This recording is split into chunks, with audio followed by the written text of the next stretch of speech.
Okay, good morning. This is Len McCallum. We're doing Chapter 5 of CCNA 1. So it talks specifically about Ethernet. So we spoke about generic data link layer protocols last week in Chapter 4.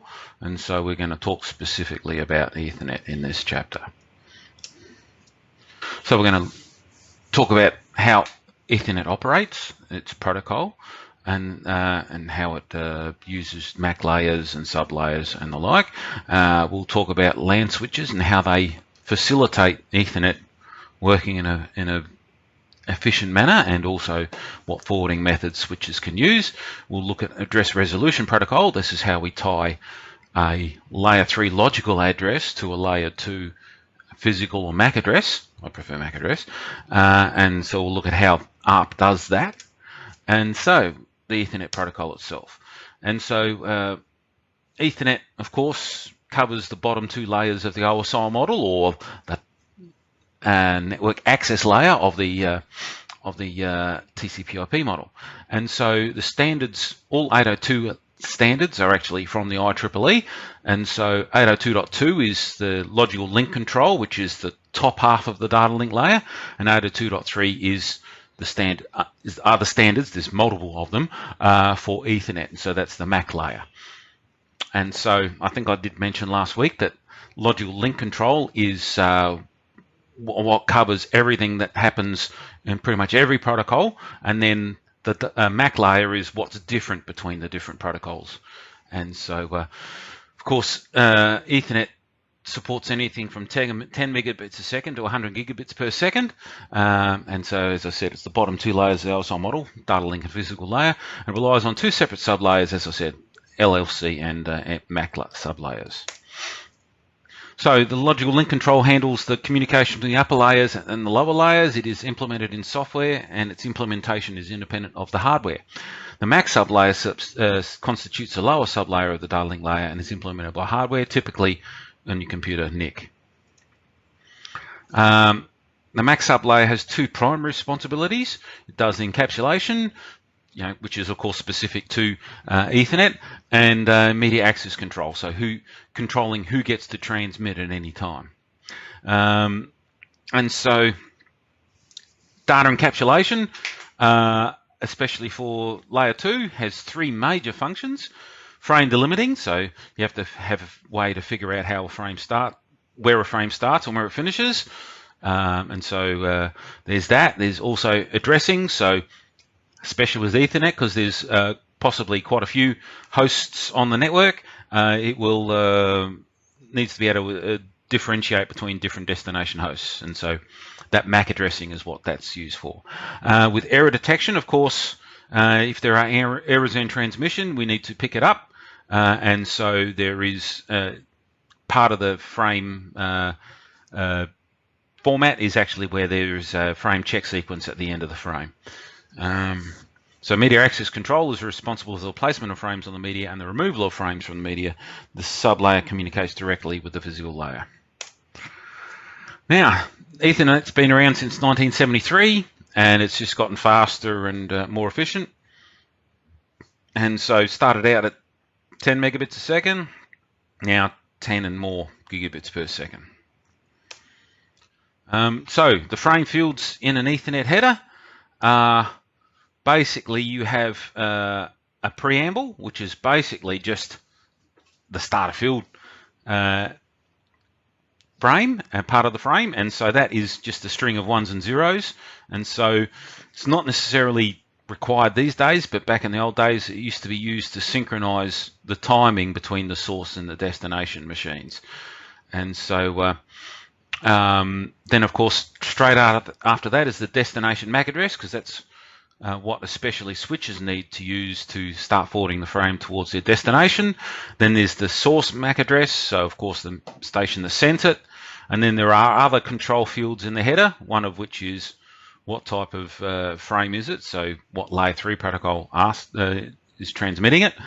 And then there's that data section, looks very small, but it is variable. So of course, as you can see in the text beside it, the minimum frame size is 64 bytes, the maximum frame size is 18 bytes, and so it's that data field which will take most of that variation, and then that frame check sequence, as I said, is the error checking. So we find errors in transmission. Now, frames less than 64 bytes are called collision fragments or runt frames and are automatically discarded by receiving stations. Frames greater than 1500 bytes of data, 1580 in total, of course, are considered jumbo or baby giant frames. If the size of a transmitter frame is less than the minimum and greater than the maximum, the receiving device drops the frame. So it's outside of the standards, and so they drop them. There must be an error of some sort. Now, MAC addresses, I think we have mentioned them before, but if we haven't, they are 48-bit binary numbers. And they're displayed in hexadecimal, and so each hexadecimal digit displays 4 bits, and so there's 12 hexadecimal digits displayed. And so of course, hexadecimal is a base 16 numbering system, and so instead of your standard symbols from 0 through to 9, 10 options, we actually have to go 0 through to F, which includes A through to F. And so that gives us 16 possible characters. And so you can count to 15 before you need a second column, basically, from 0 to 15, of course. It is easier to express the value of a single hexadecimal digit than as 4 binary bits. And so the reason we use hex is basically because it's a neater way of displaying binary data. So hexadecimal is usually represented in text by the value preceded by 0x, and that sort of basically is just a symbol saying that what follows is hexadecimal, because 7.3 could be decimal, or it could be hexadecimal, and so in this case it's hexadecimal because there's 0x denoting that it is. You can convert decimal to hexadecimal value to binary, and then convert the binary to either decimal or hexadecimal again. That's often how most people convert between decimal and hexadecimal. You can do it directly, but it's quite faffy, and yeah, it's binary as a halfway point does sort of simplify things. So MAC addresses, again, still are created to identify the actual source and destination. They're supposed to be unique around the world, and so again, it's the IEEE that manages these things. And so if you were to go and manufacture your own network cards, you would have to go to the IEEE and actually pay for a 24-bit code from them. And so from there, that's the first half of the MAC address, is actually identifies who the manufacturer is of this device. And the last 24-bit code is basically just a unique number. And so 2 to the power of 24 is over 16 million, so if you buy that code, you can create 16 million devices, which should do you for a while. The IEEE requires a vendor to follow 2 simple rules. All MAC addresses assigned to a NIC or other Ethernet device must use that vendor's assigned OUI as the first 3 bytes, and all MAC addresses with the same OUI must be assigned a unique value in the last 3 bytes. So, frame processing. The MAC address is often referred to as a burn-in address, meaning the address encoded into the ROM chip permanently. When the computer starts up, the first thing the NIC does is copy that MAC address from the ROM on the NIC into RAM. And so I know who I am on Ethernet. When a device is forwarding a message to an Ethernet network, it attaches a header information to the frame. The header information contains the source and destination MAC addresses. So, basically, if you wish to see the MAC address of your own computer, you would type in ipconfig/all, and that will actually show you the MAC address for your workstation. Now, different vendors and operating systems actually display MAC addresses formatted differently. They're all, the hexadecimal characters are all identical. It's just sort of how they space them out. And so some put a dash between each byte, others put a colon between each byte, and others put a dot between 2 bytes. And so so you can't sort of copy out of a Cisco device and then paste into a Microsoft device. It just won't work that way, sadly. So you probably need to paste it in a notepad and edit it into the new format or different format. Now, of course, mostly when we talk about MAC addresses, we'll talk about a unicast MAC address. And so that is where, of course, it's, as unicast defines, is one source computer to one destination computer. So it's your normal conversations. As For a unicast packet to be sent and received, the destination IP address must be in the IP packet header, and a corresponding destination MAC address must also be represented in the present in the Ethernet frame header. And so, as you can see, there's the destination MAC address there, and the destination IP address there. And so they both need to be in the headers for each of those. Now, for a broadcast MAC address, it's basically all ones, the same as a broadcast in IP as well. And so many network protocols such as DHCP and ARP use broadcasts. A broadcast packet contains a destination IPv4 address that has all ones in the host section, indicating all hosts on that local network will receive and process the packet. When the IPv4 broadcast packet is encapsulated in an Ethernet frame, the destination MAC address is all ones, of course, which is represented by all Fs in hexadecimal. Multicasting is also supported by Ethernet, and so multicast addresses allow a source device to send a packet to a group of devices, so a group of interested devices that are interested in that multicast. So devices in a multicast group are assigned a multicast group IP address, and so those, of course, are the Class D IP addresses, for IPv4 at least, from 224.0.0.0 to 239.255.255.255. And in IPv6, all multicast addresses start with FF00/8. So the multicast IP address requires a corresponding multicast MAC address that begins with 01005E in the hexadecimal. And so basically what happens there is if a host is interested in being involved in a multicast transmission, it will, being the destination of multicast transmission, it will actually tell its MAC address, its NIC, to listen for this particular MAC address, and it will start with, as I said, 01005E, and of course the rest of the number, of course, will correspond. And so from there, when the host receives a packet to that destination, the NIC will accept it and then pass it up to layer 3. If it's not interested in that multicast, it will see that and just discard the frame. Okay, so LAN switches. So layer 2 Ethernet switches make their forwarding decisions based on the layer 2 Ethernet MAC address. A switch that is powered on will have an empty MAC address table, so as you power it on, of course. It has not yet learned the MAC addresses for any of the attached PCs in this diagram. Of course, there's 4 of them. Note the MAC address table is sometimes referred to as content addressable memory, or CAM, and that's basically most Ethernet switches will use an algorithm to store where they put the information so it's easy to find, quicker and easier to find. Okay, now switches learn MAC addresses dynamically.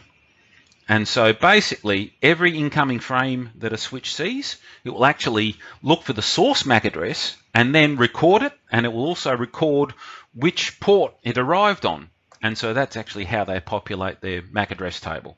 So if the source MAC address is unknown, it will be added to the table along with the port number. If that is already known, it will just refresh the timer. So most Ethernet switches will actually, if they haven't heard from a particular MAC address in 5 minutes, will actually time out that entry. And so if they keep seeing frames from them, they will just keep resetting the timer, basically. And so how does a switch make a forwarding decision? So if the destination MAC address is a broadcast or a multicast, the frame will be flooded out to all ports except the incoming port. Unless it's a smarter switch, we won't worry too much about that. The multicast, some switches can just forward it to the interested ports, but that's for another time. If the destination MAC address is a unicast address, the switch will look for a match in its MAC address table. If that MAC address is in the table, it will just forward it to the specific port that it needs to.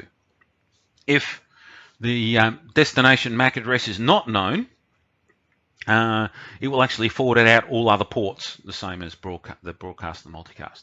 So hopefully that destination MAC address is a known MAC address, a valid MAC address, and so that host will reply, and then the switch will learn what port it's on, so you won't get that flooding often as long as they're valid MAC addresses. Okay, so filtering frames. As a switch receives frames from different devices, it's able to populate its MAC address table by examining the source MAC address of every frame. When the switch's MAC address table contains the destination MAC address, it is able to filter the frame and forward out a single port. Okay, now there's more than one way that they forward frames. Now, many switches actually do what's called store and forward. They wait for the entire frame to arrive, and then they will do the frame check sequence, or CRC, cyclic redundancy check, and see if there's any errors in the frame that has arrived. And as long as that's fine, it will then do a lookup of the destination MAC address in the table and then forward it out the correct port.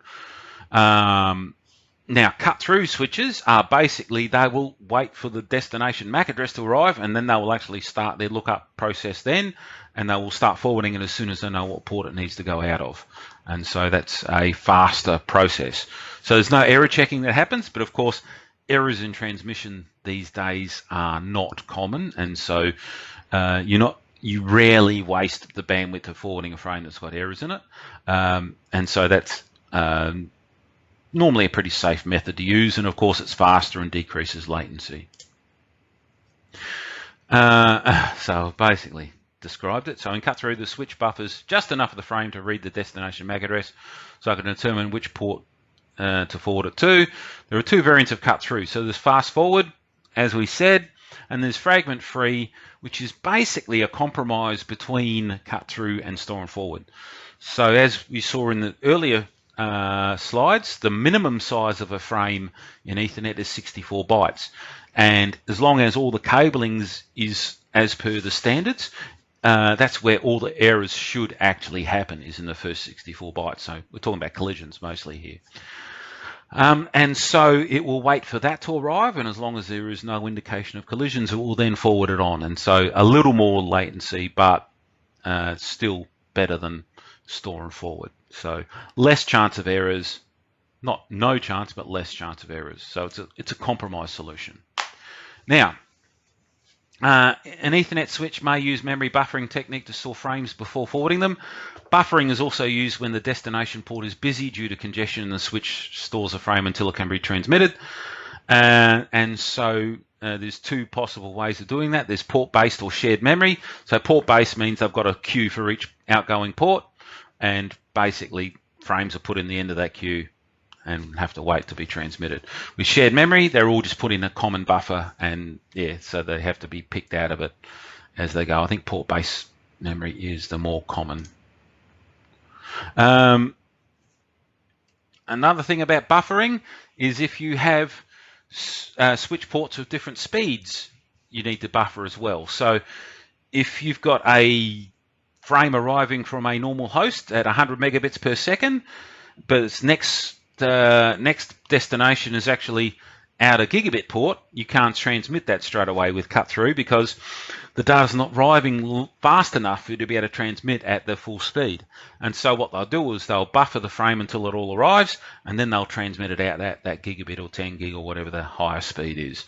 And so that will happen. Of course, on the opposite direction, if it's arriving on a fast port and it needs to go out a slower port, it will start forwarding that frame out the slower port, but of course it's going to be transmitting it slower than it's arriving, and so it will have to buffer the frame so it can sort of even it all out. And of course you can't transmit faster than the speed of the port.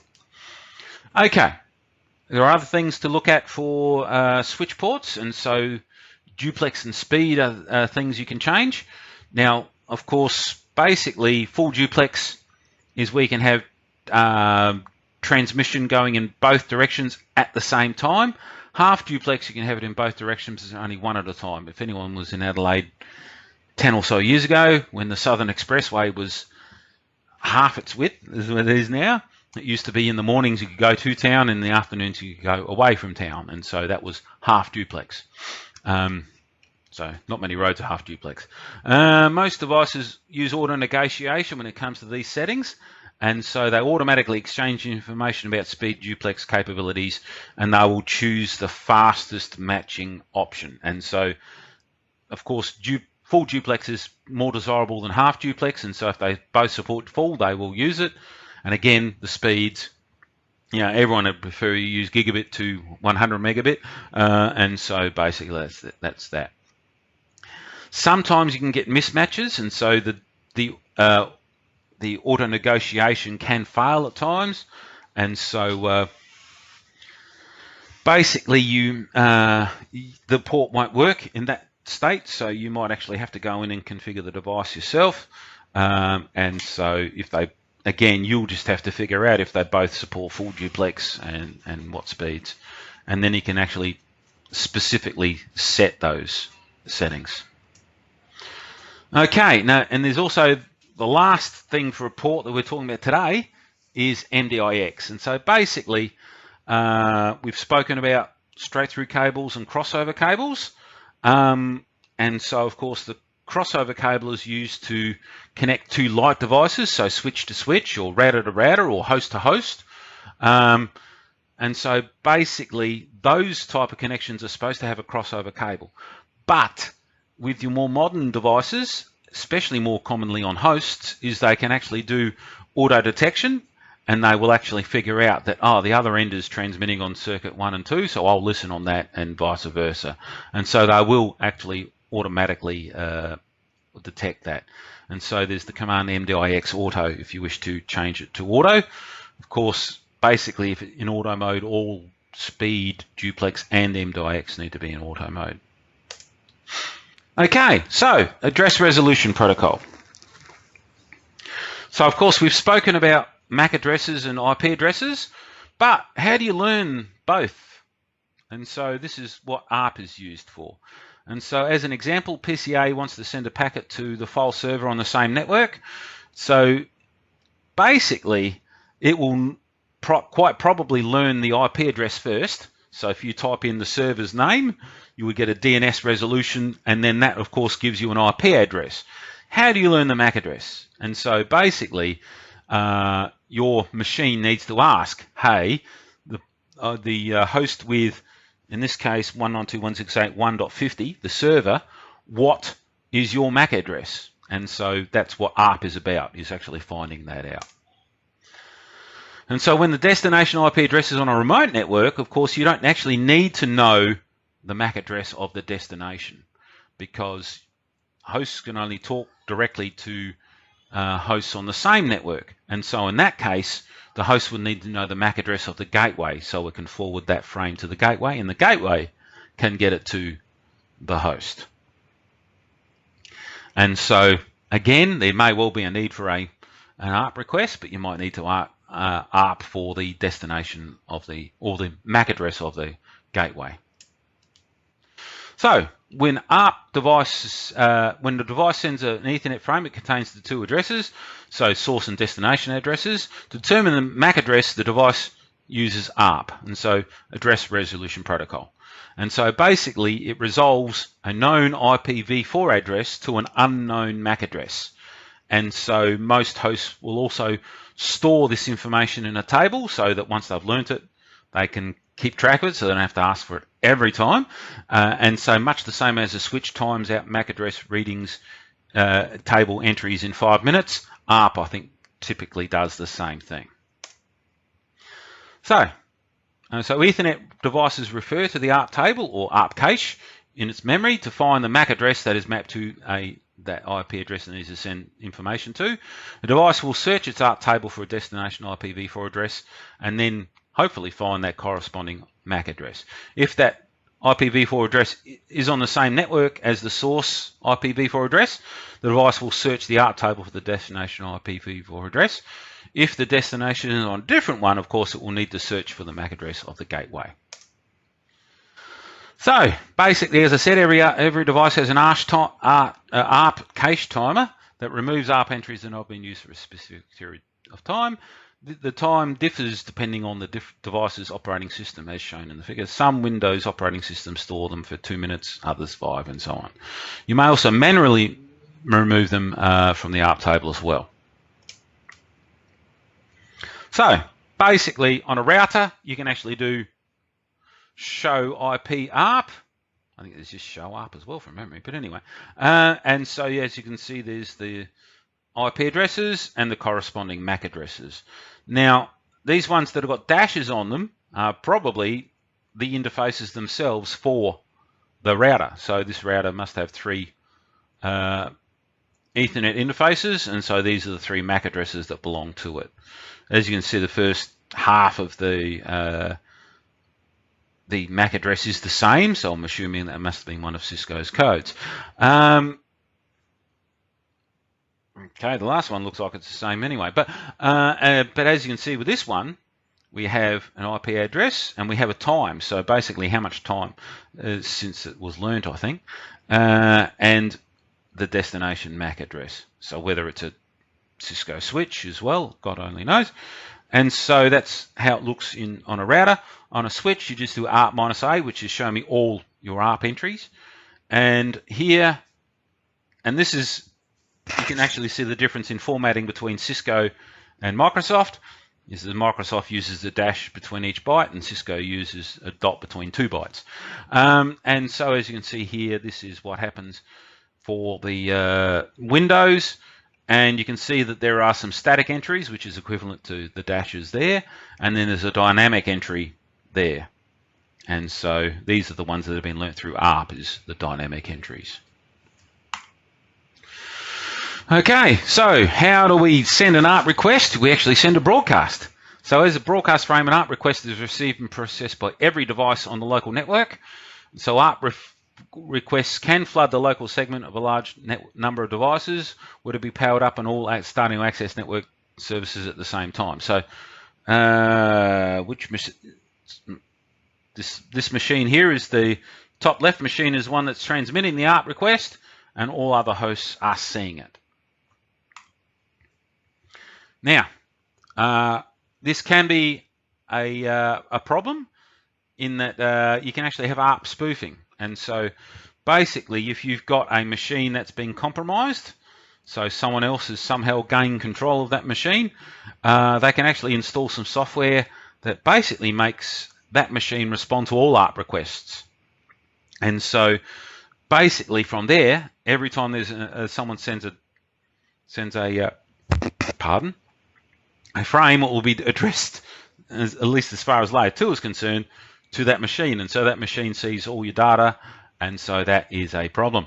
It may well forward the frame on to the gateway as well, but it will see all traffic that goes through, and so it certainly could compromise your security. So anyway, didn't actually go through the process of ARP.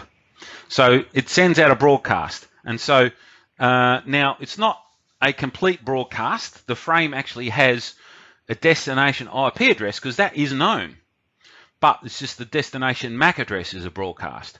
And so basically what happens is the frame is broadcast, layer 2 broadcast at least. All other workstations will see it, but they will all then look at the layer 3 will look at that information and say, that's not my IP address, except one of them, of course, will say, that is me, and it's that machine that will reply. So an ARP reply will say, here I am, and this is my MAC address. And so that's basically how you learn the ARP. That's how you fill in your ARP table, and it's how you learn destination MAC addresses. And so, of course, that's how you get that. And so, again, that would be added to that machine's cache, and it would then, of course, know how to send it. So, in summary for Chapter 5, we've explained the operation of Ethernet. We've spoken about how Ethernet switches operate, and we've looked at address resolution protocol and how we learn MAC addresses for corresponding IP addresses. Okay, so this is the end of Chapter 5. We will go on and do Chapter 6 shortly, and then I'll actually also post a demo of some of these things on for Packet Tracer as well, just so you can see how they work. Okay, I'll see you later.